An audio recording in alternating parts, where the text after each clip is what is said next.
Nós vamos meditar nesta noite uma outra verdade central do Evangelho. Domingo passado, nós meditamos sobre uma verdade central do Evangelho chamada reconciliação, com base em 2 Coríntios capítulo 5. E nós trabalhamos aqui basicamente 4 coisas sobre reconciliação. Nós trabalhamos a natureza da reconciliação, mostrando o que era a reconciliação. Nós trabalhamos a necessidade da reconciliação, ou seja, por que era necessário essa reconciliação. Também trabalhamos e falamos sobre o autor da reconciliação, mostrando que Deus é o sujeito da reconciliação. Nas demais religiões do mundo, o homem faz alguma coisa para tentar reconciliar-se com as suas divindades. Somente o cristianismo é a única religião do mundo que vai dizer que só existe reconciliação porque o Senhor tomou a iniciativa de se reconciliar o homem consigo mesmo. E também nós trabalhamos ainda a questão do ministério da reconciliação, aquilo que foi nos confiado. Nós fomos reconciliados, mas Ele nos confiou o ministério da reconciliação. Então essa é uma doutrina que a gente diz que é fundamental, uma doutrina básica da fé cristã e que tem implicações profundas, quando nós entendemos que se não fosse a obra de Cristo na cruz, não haveria reconciliação. Graças a Deus que Ele pegou os nossos pecados e depositou na conta de Cristo, e pegou a justiça de Cristo e depositou na nossa conta. E aí, quando nós o abraçamos pela fé, somos alcançados por Ele, nós passamos a usufruir dessa reconciliação. De maneira que Paulo vai dizer: justificados, pois, pela fé, nós temos paz com Deus. Hoje pela manhã, no culto de ceia, nós também trabalhamos uma outra verdade central da fé cristã. Nada novo, nada de espetacular, apenas verdade central da fé cristã, onde nós trabalhamos Deuteronômio capítulo 9, enfatizando aquilo que Deus disse para a nação de Israel, que estaria para entrar na terra prometida, para evitar que eles viessem se orgulhar. Deus falou através de Moisés: não é por causa da vossa justiça, nem pela retidão do vosso coração. E aí nós fizemos um nexo, uma ligação com o Novo Testamento. Enquanto Israel estava caminhando em direção a uma terra que mana leite e mel, uma terra de fertilidade, nós estamos caminhando em direção ao novo céu e à nova terra. E a nossa chegada lá, irmãos, também não será por causa da nossa justiça, nem por causa da retidão do nosso coração. Nós deixamos claro que é por causa do sangue do Cordeiro. E nesta noite nós vamos trabalhar uma outra verdade central da fé cristã. E eu queria que você abrisse a sua Bíblia em Apocalipse capítulo 5.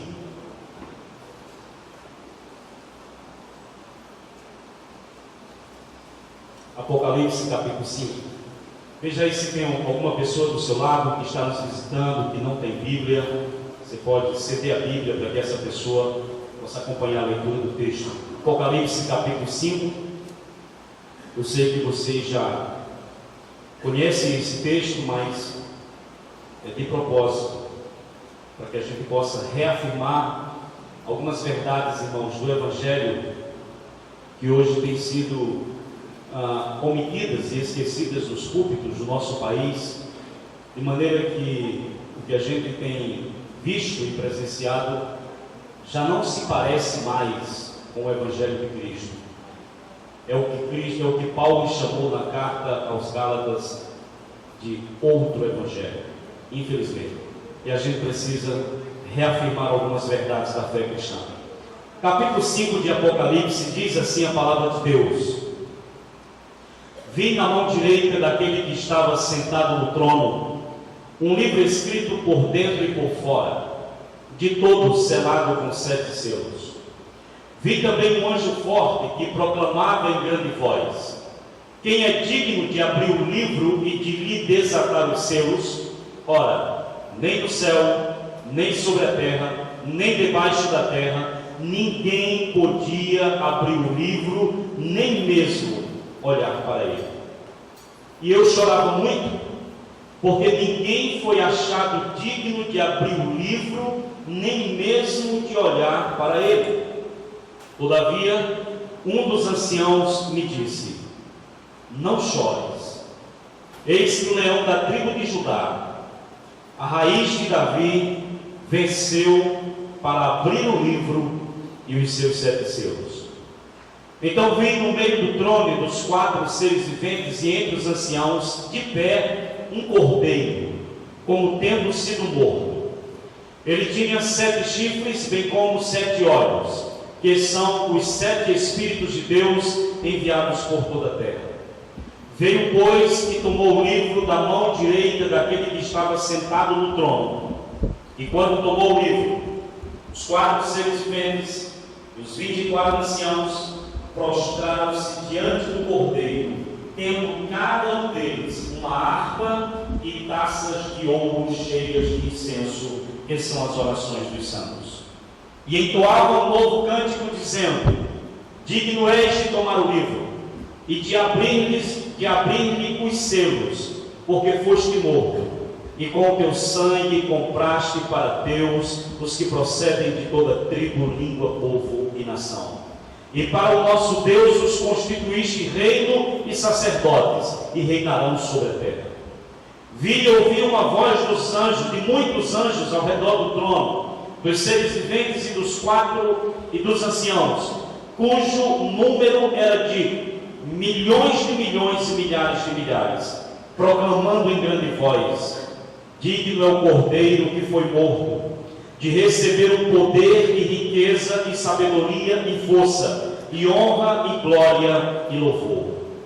Então ouvi que toda criatura que há no céu e sobre a terra, debaixo da terra e sobre o mar, e tudo que neles há, estava dizendo àquele que está sentado no trono e ao cordeiro: seja o louvor e a honra e a glória e o domínio pelos séculos dos séculos. E os 4 seres viventes respondiam: amém. Também os anciãos prostraram-se e adoraram. Amém. Vamos orar, pedir mais uma vez a bênção do Senhor para esse momento, que o seu Espírito possa alcançar a nossa vida. Eu vou pedir a você que aquiete o seu coração, não converse com ninguém. Você que tem de repente um celular ligado, que você pudesse desligar ou colocar no silencioso, e não aceite que ninguém chame sua atenção do lado ou converse com você, para que nós possamos aproveitar daquilo que o Senhor tem para os nossos corações nesta noite. Vamos orar? Baixe a sua cabeça, vamos falar com o Senhor. Pai, nós estamos aqui na Tua presença. Nós queremos Te agradecer por mais essa oportunidade de, ó Deus, compartilharmos, repartirmos, dividirmos com o Teu povo, ó Deus, esta palavra maravilhosa do Senhor. Mas nós carecemos, nós precisamos, ó Pai, que haja iluminação do Espírito Santo do Senhor. Porque, Deus, o máximo que eu posso fazer como pregador é alcançar a mente das pessoas. Mas o Teu Espírito vai mais profundo, o Teu Espírito alcança o coração, o Teu Espírito transforma, o Teu Espírito muda a vida das pessoas, o Teu Espírito faz o Evangelho, a luz do Evangelho resplandecer no coração das pessoas. Isso, Pai, eu não posso fazer, mas o Teu Espírito pode. E eu quero pedir a esse Espírito maravilhoso, alcance cada vida, faça com que a luz do Evangelho resplandeça em cada coração nesta noite, para o louvor da glória do Teu nome, em nome de Jesus. Amém e amém. Quando eu peço para abrir a Bíblia em Apocalipse, pelo menos lá em casa é assim: pai, o senhor vai pregar onde hoje? Não, hoje eu vou pregar em Apocalipse. De novo, pai, em Apocalipse, não tem outro livro da Bíblia do senhor falando, não. Mas, irmãos, o livro de Apocalipse, ele tem uma mensagem maravilhosa. Obviamente, eu não tenho como dizer toda ela para vocês aqui, mas eu vou compartilhar um pouco desse texto que nós lemos, Eu já disse aqui certa vez que a Bíblia, ela passou a ser dividida com capítulos e versículos somente a partir do século XIII. Antes do século XIII não havia divisão de capítulo nem de versículo, era o texto por inteiro, sem nenhum tipo de divisão. Graças a Deus que Erasmo teve uma brilhante ideia de dividir para a gente, porque fica mais fácil, né? Mas nessa questão do dividir o texto, o que acontece? Nós temos aquela impressão que cada capítulo começa alguma coisa nova, e nem sempre. E esse é o caso aqui. O capítulo 5, na verdade, ele é uma continuação ou uma continuidade do que está no capítulo de número 4. De maneira que, se você ler só o capítulo 5, a parte do capítulo 4, a sua compreensão do texto fica comprometida. Então, o capítulo 5 continua, ou dá continuidade a uma visão que João teve no capítulo 4. Se você olhar para o capítulo 4, eu queria que você verificasse aí, o versículo 1 começa dizendo: depois destas coisas. Aí João disse que ouviu uma voz, viu uma porta aberta no céu, uma voz que o chamava, e sobe para cá, e no versículo 2 ele vai dizer que imediatamente eu me achei em espírito, e o que foi que ele percebeu que tinha lá no céu? Um trono posto no céu. Tinha tanta coisa para João ver, e a gente vai ver que tinha muita coisa. Mas a primeira coisa que João percebe quando ele foi arrebatado ao céu é que lá estava posto um trono. E a partir daí ele começa a dizer: olha, eu percebi que havia alguém sentado nesse trono, mas ele não sabia dizer exatamente quem era. Então o que é que ele faz? Ele começa a fazer uma descrição comparando esse ser, ou a aparência desse ser, ao brilho de pedras preciosas. Ele começa a dizer: olha, o ser que eu vi, no seu aspecto, na sua aparência, ele era como jaspe, era como a sardônia. Então ele começa a dar uma explicação, dizendo que era mais ou menos parecido com essas pedras preciosas que na época eram muito conhecidas. Então ele começou a perceber no capítulo 4 que esse ser glorioso, assentado no trono, ele simplesmente recebe a adoração de 4 seres viventes, recebe a adoração de 24 anciãos, e aí ele começa, irmãos, a fazer uma descrição mais detalhada do conteúdo do que eles cantam. Quando a gente entende o contexto político e religioso da época que João escreveu o Apocalipse, nós percebemos que o capítulo 4 é simplesmente uma afronta ao poder de Roma do primeiro século. Por quê? Porque na Roma do primeiro século, quando o Apocalipse foi escrito, existia um trono posto em Roma, e esse trono posto em Roma governava o mundo da época, e quem se assentava nesse trono chamava-se Domiciano, que era o imperador romano. E esse imperador romano, ainda em vida, ele exigia que as pessoas do império o adorassem como Deus. Então, o que é que o livro de Apocalipse está dizendo para aquela época?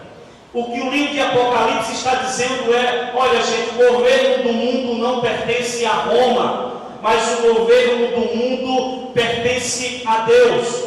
O governo do mundo não pertence a César. O governo do mundo pertence àquele que no trono no céu está assentado. O que o capítulo 4 está dizendo para aquele período é que o poder emana do céu e não de Roma. É que o trono posto no céu está acima de todos os tronos humanos estabelecidos na terra. Essa era a denúncia do capítulo de número 4. Mas qual era a outra denúncia do capítulo 4? Que o único digno de receber adoração era aquele que se assenta no trono, não era César, não era o poder de Roma, não era a deusa Roma. Então, no capítulo 4, qual foi a figura que João introduziu aqui? Aquele que se assenta no trono. Como é que ele começa o capítulo 5? Ele começa o capítulo 5 dizendo: olha, eu vi na mão direita daquele que estava sentado no trono um livro selado por 7 selos. Ora, você vê claramente por essa primeira frase que o capítulo 5 é uma continuidade do capítulo 4. Ele começa a fazer agora uma descrição de coisas que ele agora percebe com maior clareza e que ele não descreveu no capítulo 4. Qual foi a primeira coisa que ele percebeu? Que esse ser que estava sentado no trono, ele tinha um livro na mão direita, selado por 7 selos. No versículo 2 ele vai dizer que ele ouviu um desafio cósmico: quem é digno de abrir o livro? No versículo 4 ele vai dizer que chorou, porque ninguém podia abrir. E aí, no versículo 6 em diante, ele introduz uma figura maravilhosa aí, que é exatamente a figura do Cordeiro. O Cordeiro entra em cena. E aí, do 9 ao 13, ele vai agora mostrar que a entrada do Cordeiro em cena mobilizou céus e terra num grande coral de adoração. Mas, irmãos, onde é que eu quero chegar? É que o cerne do capítulo 5, a parte central do capítulo 5, é exatamente essa segunda figura. A primeira foi o trono, mas essa segunda figura, que é o cerne do livro, é exatamente o Cordeiro que foi morto. E é essa verdade que eu queria compartilhar com vocês. O Cordeiro como a grande provisão de Deus para a redenção da humanidade. Eu vou colocar de forma mais pessoal para você que entrou aqui nesta noite.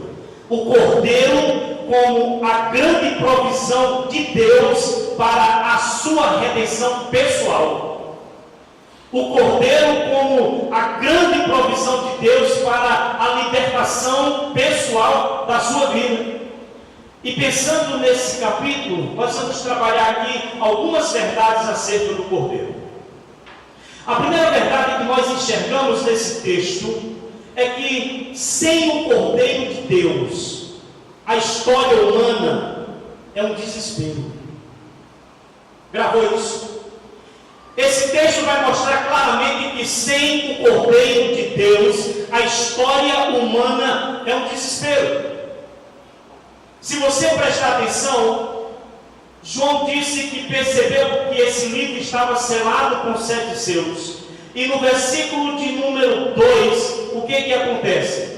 Há um desafio cósmico. Qual é o desafio no verso 2? Quem é digno de abrir o livro e de lhe desatar os selos?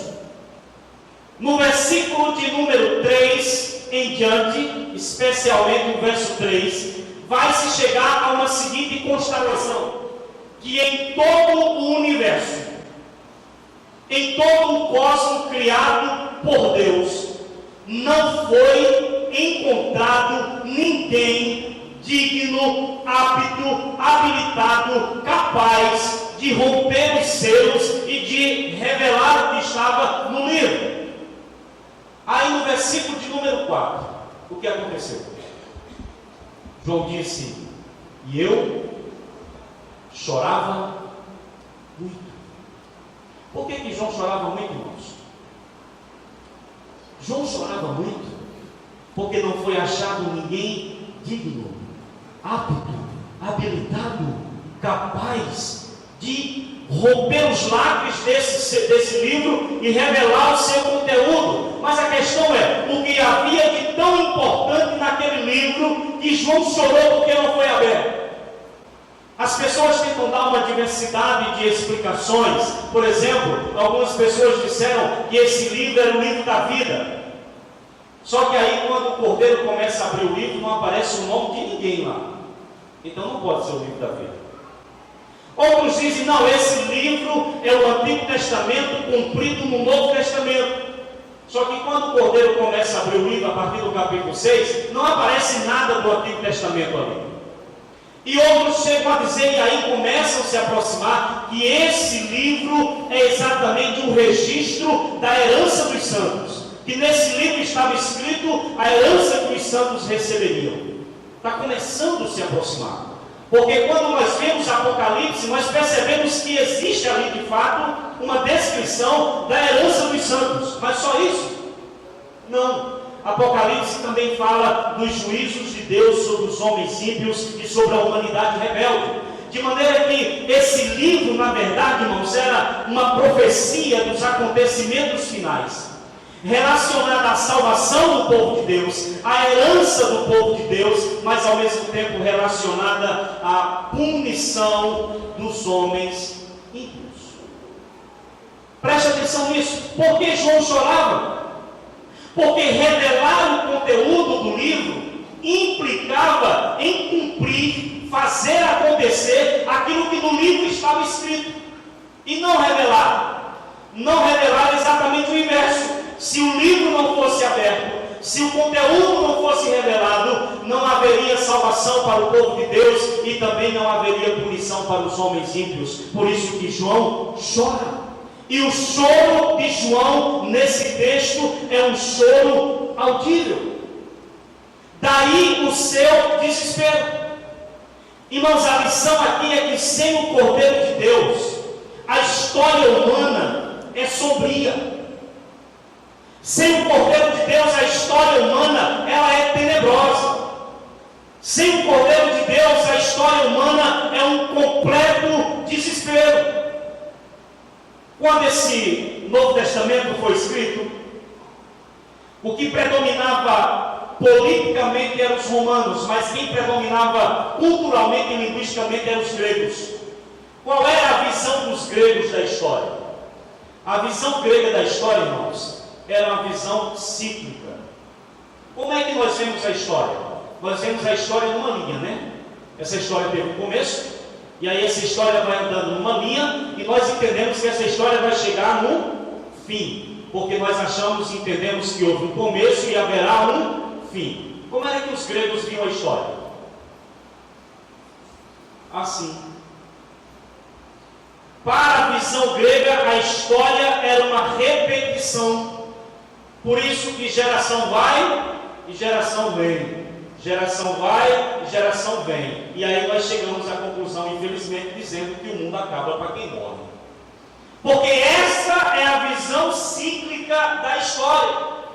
É apenas uma repetição de fatos. Ou seja, para os gregos não havia nada de novo. A história era cíclica. E o máximo da esperança grega acerca da história, sabe o que era? Era a libertação da alma do corpo. Era o máximo que eles conseguiam acreditar, é que a alma viveria de forma desencarnada, porque a alma era eterna, a alma era imortal. Mas qual é a visão científica da história? Nós não temos a visão grega hoje.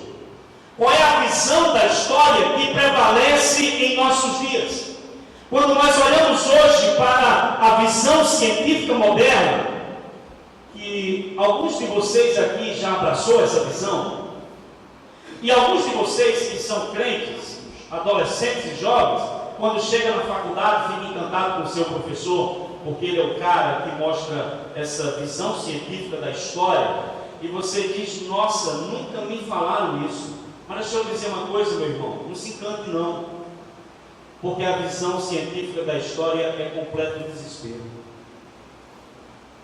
Qual é a visão científica da história? A visão científica da história diz o seguinte: tudo é matéria. Tudo se resume à matéria. Você que está aí sentado nesse banco, você teve a infelicidade que num processo evolutivo que teve como ponto de partida uma grande explosão, você teve a infelicidade de em algum momento ter essa transição do inanimado para o animado, e você se tornou um ser vivo. E infelizmente você está aqui para nada. Você caminha para o final, que é a paralisação da máquina. Você caminha para a decomposição. E depois disso? Nada. Isso é tudo. A visão científica da história, irmãos, é simplesmente essa. A visão científica da história, ela é simplesmente desesperadora. Porque não há esperança, não há perspectiva de algo melhor. Sabe qual é o máximo que você vai adquirir na visão científica da história? Um espaçozinho para sepultar o seu corpo e você se decompor, e pronto. Nesse aspecto, qual é a diferença entre você e um cachorro? Nenhuma. Se você adquirir a visão científica da história e fazer dela a visão e o seu projeto de vida, entre você e um cachorro não há diferença nenhuma. Por quê? Porque como morre o cachorro e o cachorro se decompõe, assim morrerá você e você também vai se decompor. E ponto final. Acabou tudo. Essa é a visão científica da história. E de repente você fica encantado com o seu professor lá, dizendo: esse é o cara. Esse não é o cara não. Esse é o cara que não tem esperança. Esse é o cara que a história dele é um desespero. Porque se você tirar o Cordeiro de Deus da história, a história humana não faz nenhum sentido. Por isso que João chorou, porque não tinha ninguém digno. João entra em desespero. Irmãos, há séculos a humanidade se debate com três grandes perguntas. Vocês lembram delas? Há tempo que a humanidade faz três perguntas. As três perguntas da humanidade são essas: de onde eu vim? Qual é a outra? O que é que eu estou fazendo aqui? E a outra? Para onde eu vou? Aí a visão científica da história dá para o homem a seguinte resposta. Quando você pergunta para um cara que assumiu a visão científica da história e você pergunta para ele: de onde eu vim? Qual é a resposta que ele vai lhe dar? Você é fruto de uma grande explosão, aliado a bilhões e bilhões de anos de evolução, e infelizmente você surgiu. Certo? Aí você faz a segunda pergunta para ele: o que é que eu estou fazendo aqui? Eu estou aqui para quê? Qual vai ser a visão científica da história? Você está aqui para nada e você caminha em direção ao nada. É mesmo? E eu vou para onde mesmo? Bom, infelizmente eu tenho que lhe dizer. E o máximo que vai acontecer é você voltar ao pó, se decompor e mais nada. Que visão sombria da história. Que visão desesperadora. Sabe onde é que a ciência chegou com essa visão? Numa coisa chamada niilismo, que é exatamente a negação de tudo. Nada faz sentido. Você olha para a vida e você diz: mas isso aqui serve para quê mesmo? Para nada. Qual é o sentido da existência? Nenhum. Onde é que eu vou parar? Em nada. Isso é o niilismo. Só tem um jeito ou dois jeitos de você conseguir viver com essa visão científica da história, irmãos. Ou você cai no hedonismo, ou você cai no existencialismo. O que é isso, pastor? Você só consegue viver com essa visão científica da história se você se tornar um hedonista. Por que é isso? O hedonista diz que o supremo bem da vida é o prazer. Então você começa a dizer: não, a única coisa que vale a pena nessa vida é a busca do prazer e da felicidade. Essa é a coisa máxima. E depois que você adquire o prazer e a felicidade, você adquiriu tudo. Morre e volta para o nada. Mas tem aqueles que dizem: não, o prazer não é o supremo bem da vida. Então ele se torna um existencialista. Pastor, eu acordo de manhã, nada faz sentido. Como é que eu vou viver com isso? Aí o cara diz para ele: seja um existencialista. O que é isso? Faça alguma coisa que dê sentido à sua vida. Por exemplo, o que é que você gosta de fazer? Eu gosto de trabalhar. Então trabalhe para a sua vida ter sentido. E você? Não, eu gosto de farra, de festa, eu gosto da balada. Então vai para esse negócio, porque isso vai dar sentido à tua vida. E você? Aquele pessoal melhorzinho, de bom coração, diz: não, eu sou um humanista, eu quero trabalhar na área de saúde, eu quero ajudar pessoas carentes. Então faça, porque aí sua vida vai ter sentido. A minha pergunta ainda vai ser a seguinte: e depois que você ajudar as pessoas e sua vida fizer sentido, você vai para onde mesmo? Para o nada. E depois que você procurar prazer e felicidade em tudo que você imagina nessa vida, e você alcança o prazer e a felicidade, você vai para onde mesmo? Para o nada. Ou seja, irmãos, se nós tirarmos o cordeiro da história, a história se transforma num caos.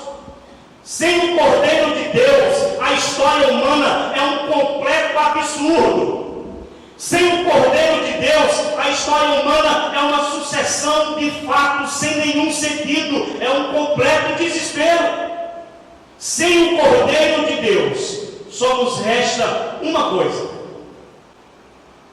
o choro, o lamento, que tem a ver com o choro, e o desespero, que está extremamente ligado ao choro e ao lamento. É a única coisa que nos resta se nós tirarmos o cordeiro de Deus da história. Por isso que João disse: eu chorava muito, porque ninguém podia resolver a questão. Mas aí o texto prossegue, e aqui nós vamos para a segunda verdade desse texto. O texto prossegue dizendo que no versículo 4, quando João estava ali chorando, no versículo 5, um dos anciãos chegou para João e disse o quê? Não chores. Pare com esse desespero. Por quê? Eu tenho motivo para não chorar? E o ancião disse: você tem, não chore.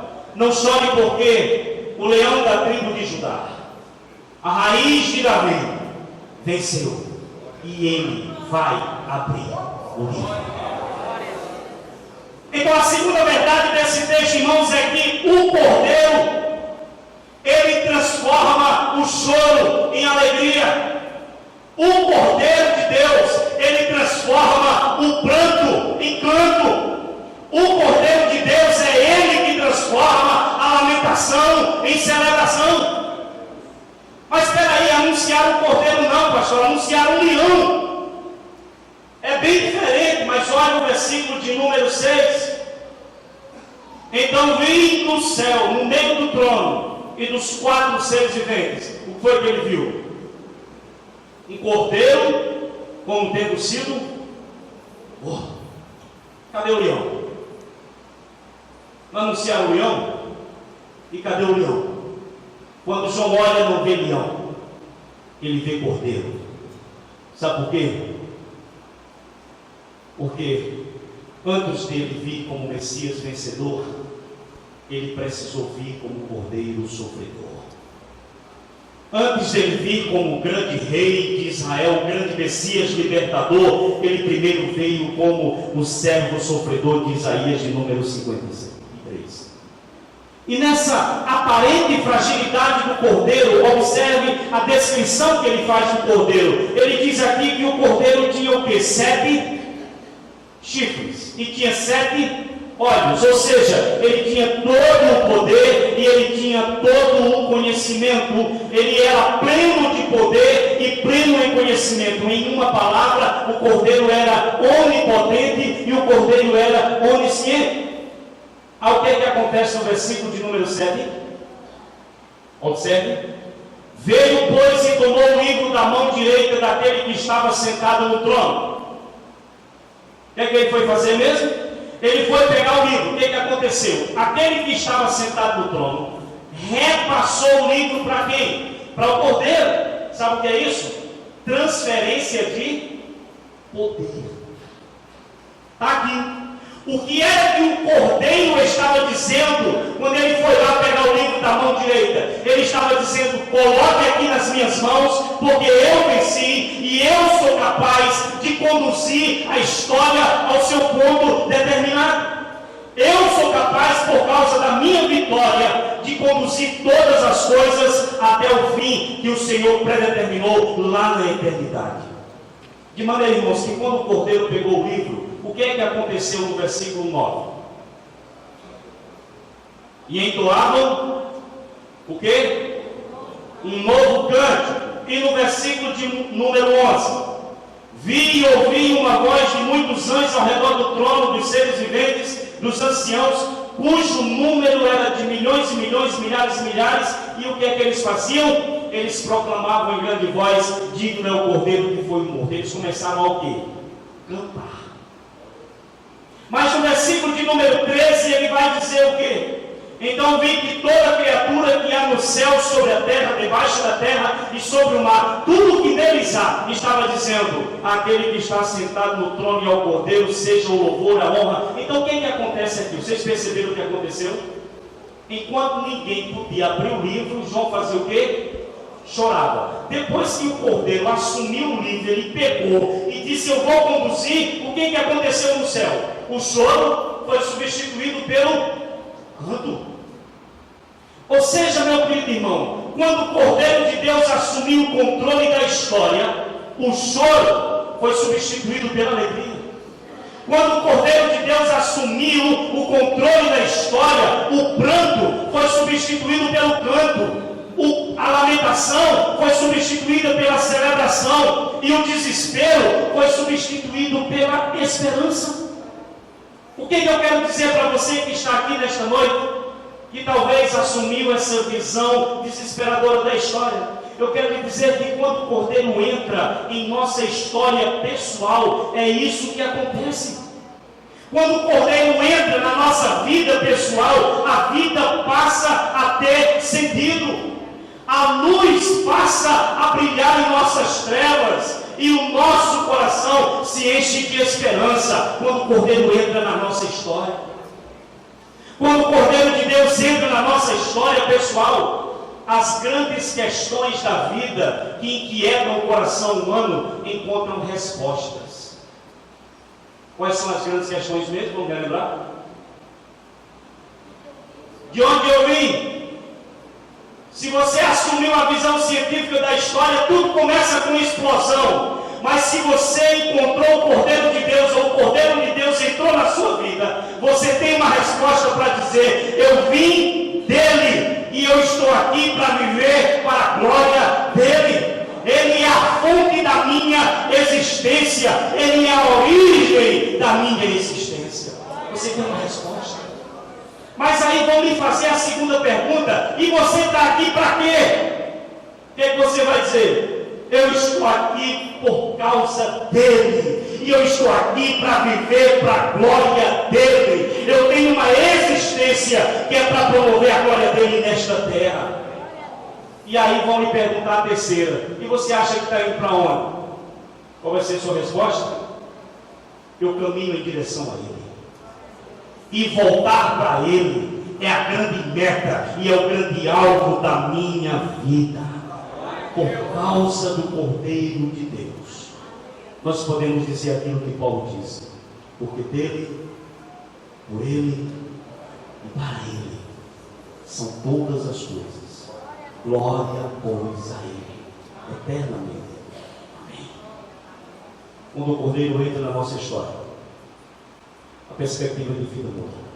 Mas eu queria finalizar, por causa do tempo ali, com o versículo de número 9. Nós vimos que sem o Cordeiro de Deus a história humana é um desespero. Nós vimos que quando o Cordeiro de Deus entra na nossa história, ele transforma o choro em alegria. Mas eu queria finalizar com o versículo 9, onde está escrito o cântico dos 4 seres viventes e dos 24 anciãos. Diz que eles entoavam um novo cântico, dizendo: digno és de tomar o livro e abrir-lhe os selos. Por quê? Porque foste morto, e com o teu sangue compraste para Deus os que procedem de toda tribo, língua, povo e nação. Eles agora podiam cantar. E quando eles cantam, eles dizem: tu és digno de fazer isso. Por quê? Porque tu foste morto, e com o teu sangue tu compraste. Ele fez o que mesmo? Comprou. Então a terceira questão e última que eu queria trabalhar com vocês é que o Cordeiro, ele pagou o preço do nosso resgate. Paulo usa aqui o verbo agorazo, que quer dizer comprar, resgatar, adquirir por um resgate ou preço. O que João está dizendo e registrou nesse cântico dos anciãos é que o Cordeiro nos comprou, é que o Cordeiro nos resgatou, é que o Cordeiro nos adquiriu por meio de um resgate, é que o Cordeiro nos adquiriu por meio do pagamento de um preço. Tem tudo a ver com aquilo que o próprio Jesus disse quando aqui andou. Ele falou: pois o próprio Filho do Homem não veio para ser servido, mas para servir e dar a sua vida como em resgate por muitos. Aqui entra uma questão séria. O que é o resgate? O resgate, irmãos, é o preço pago para redimir ou libertar alguém de uma escravidão. Isso é o resgate. O resgate é o preço que alguém paga para libertar o outro de um cativeiro. Isso é o resgate. Mas a pergunta é: a quem foi pago o resgate? Ele não nos resgatou, ele não nos comprou. E o resgate é a libertação mediante o pagamento de um preço. E ele pagou para quem? Eu espero que você não diga que ele pagou a Satanás. Em meados do século III, um teólogo chamado Orígenes, da cidade de Alexandria, ele desenvolveu e formulou uma teoria dizendo que o resgate foi pago a Satanás. E muitas pessoas aderiram a essa teoria, porque Orígenes ele imaginava que, por causa do pecado, Satanás agora era o dono desse poder e governava o mundo, porque João disse que o mundo já é maligno. Orígenes entendia que o diabo agora era o proprietário por direito dos pecadores. E aí ele defendia que houve um resgate e Cristo pagou o preço a Satanás para libertar o homem do poder e do cativeiro de Satanás. O problema, irmãos, é que essa teoria não encontra fundamentação. Por quê? Porque em nenhuma passagem da Bíblia se diz que, como pecadores, nós devemos alguma coisa a Satanás. Eu não devo nada. Você deve alguma coisa a ele? Eu não devo nada. Não peguei nada dele. O problema dessa teoria é que não há nenhuma confirmação na Escritura que o resgate que Cristo pagou para redimir foi dado a Satanás. Ao contrário disso, o que é que a Bíblia afirma? A Bíblia afirma repetidamente que Deus exige de nós uma punição pelos nossos pecados. E qual é a punição mesmo? Pena máxima. O salário do pecado é a morte. Mas eu não tenho que pagar isso a Satanás. Deus é que exige essa pena. Por quê? Porque foi Deus e não Satanás aquele cuja santidade foi ofendida pelo pecado. Quem foi ofendido pelo pecado não foi o diabo. Quem foi ofendido pelo pecado foi a santidade de Deus. Por isso que nós rejeitamos essa teoria do resgate pago a Satanás. E eu queria que você saísse daqui lembrando o seguinte: o resgate foi pago, mas houve aqui uma substituição penal. Nenhum resgate foi pago para o diabo. O sacrifício de Cristo foi o pagamento de um débito, não ao diabo, mas foi o pagamento de um débito à justiça divina. Você não vai ter que prestar conta a Satanás pelo que você fez, mas você vai precisar prestar conta ao seu Criador pela vida que você tem vivido. E aí você deve lembrar que houve um pagamento de um resgate a essa justiça divina. Nós éramos escravos, mas Deus nos comprou de volta para nos libertar e para nos reconciliar consigo mesmo. Um preço foi pago e como resultado nós fomos libertos, nós fomos redimidos. O Cordeiro pagou o preço do resgate. Quando Paulo escreve aos Coríntios, ele vai dizer: porque fostes comprados por preço. Glorificai, pois, a Deus no vosso corpo. Quando Pedro escreve a sua primeira epístola, ele vai dizer: sabendo que não foi mediante coisas corruptíveis, como prata ou ouro, que fostes resgatados do vosso fútil procedimento, que vossos pais vos legaram, mas pelo precioso sangue, como de cordeiro, sem defeito e sem mácula, o sangue de Cristo. O resgate foi pago. Você foi comprado, mas talvez você ainda não vive intensamente esse resgate. O resgate foi pago, mas talvez você ainda vive como escravo. Você ainda vive como escravo do diabo, você ainda vive como escravo do mundo, você ainda vive como escravo da sua natureza pecaminosa. Mas eu queria lhe dizer que, para quem está em Cristo, não há mais cativeiro. Para quem está em Cristo, não há mais escravidão. Para quem está em Cristo, Satanás não pode alegar nenhum domínio, porque João disse que para isto se manifestou o Filho de Deus, para desfazer as obras de Satanás. O próprio Jesus Cristo disse que se você estiver no Filho, verdadeiramente você vai ser livre. Se esse Filho libertar você, você não vai mais viver como escravo. O resgate foi pago, mas a questão é: você tem vivido como escravo? Eu queria que você entendesse nesta noite que o Cordeiro foi a grande provisão de Deus para a sua redenção. O Cordeiro foi a grande provisão de Deus para a libertação da sua vida. E nesta noite eu queria que você levasse isso. Se você prosseguir sem o Cordeiro, a sua história pessoal vai ser sempre um completo desespero.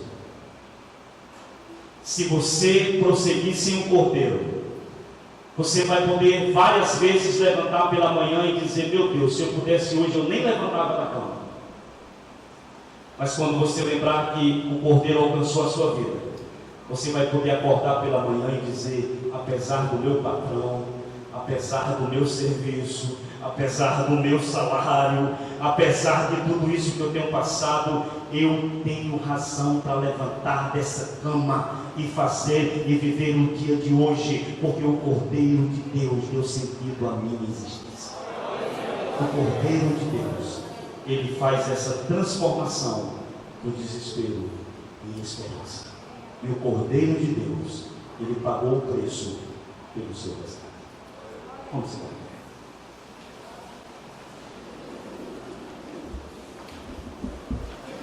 Nós vamos orar nesta noite.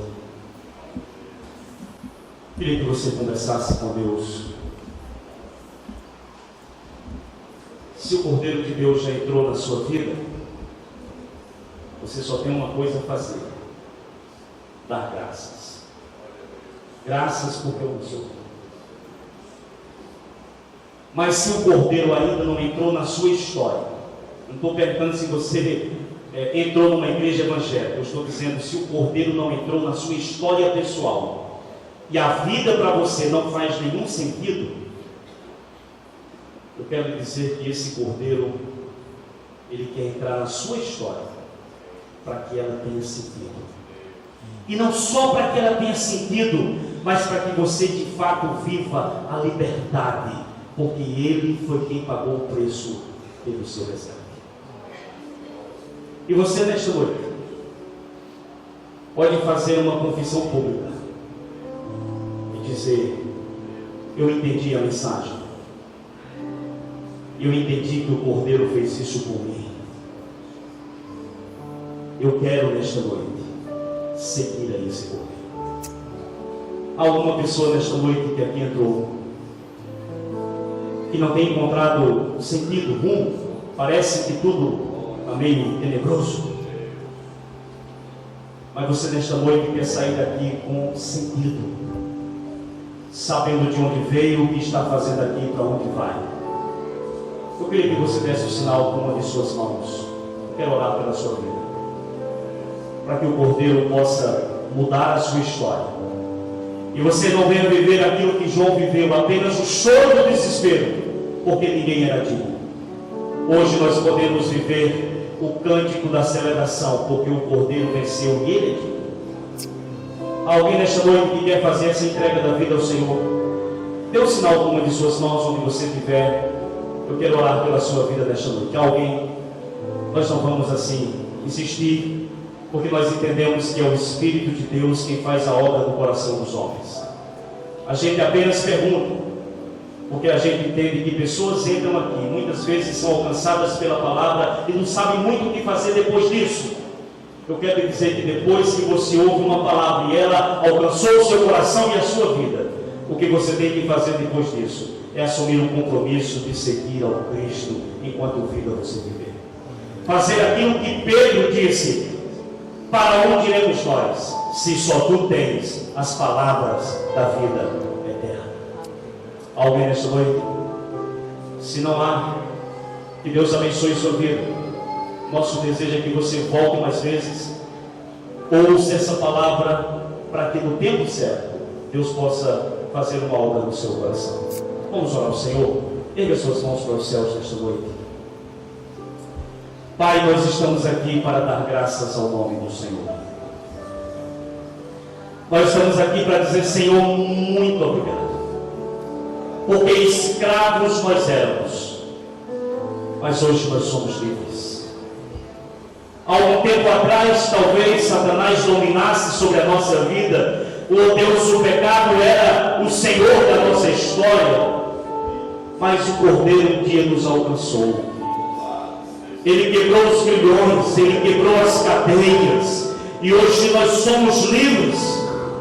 Hoje nós somos livres para te adorar. Hoje nós somos livres para te servir. Hoje nós somos livres para vivermos para a glória do teu nome. Mas eu quero orar pelas pessoas que entraram aqui nesta noite e que ainda não tiveram essa experiência da libertação. Ah, Espírito Santo, Tu és aquele que trabalha em cada um. Tu és aquele que convence o coração do homem. Tu és aquele que vai onde nós não podemos ir. E eu quero te pedir: alcance esses corações. Que a palavra que foi ministrada, que a semente que foi lançada, ela possa, Deus, brotar, ela possa germinar e ela possa dar frutos para a glória do teu nome. Que o Senhor possa, Deus, conduzir as nossas vidas durante esta semana que se inicia. Nós precisamos da tua graça. Nós precisamos, ó Deus, que o Senhor nos abençoe em todas as coisas.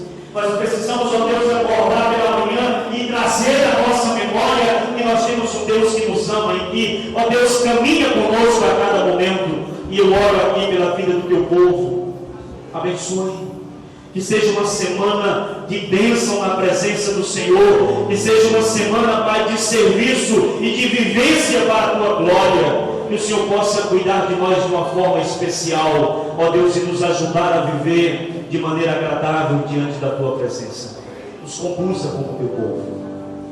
Que o amor do Senhor, o nosso Pai, que a graça bendita de Jesus Cristo e que as consolações do Espírito Santo de Deus repouse sobre todos nós, hoje e para todos sempre.